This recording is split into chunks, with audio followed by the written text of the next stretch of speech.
Sementara itu, saat terjadi bencana dengan waktu yang cukup panjang, penyaluran kebutuhan biologis tentunya tidak mungkin dilakukan.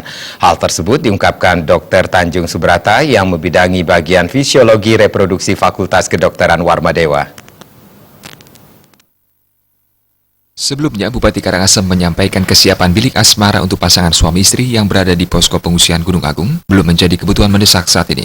Dengan dilaksanakannya KKN BPM Tematik Kebencanaan Universitas Warmadewa di Rendang, Karangasem, pihak akan mengerahkan mahasiswa Fakultas Kedokteran untuk menggali informasi seberapa besar dampak masalah tersebut baik secara fisik dan psikologis.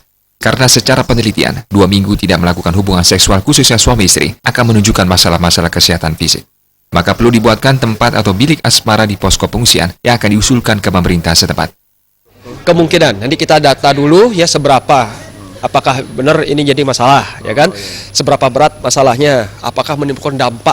Ya seperti tadi mungkin itu terutama yang prianya kan sampai harus cari PSK dan lain sebagainya. Nah kalau ini data ini kita dapat, itu kan kita bisa ajukan ke baik Pemkab maupun Dinas Kesehatan untuk usulan apakah dibuat semacam kayak bilik asmara, ruang asmara yang mungkin lokasinya disediakan oleh Pemkab. Nanti tentu ada syarat-syaratnya, misalnya yang untuk ke sana ya memang pasangan suami istri yang sah seperti itu.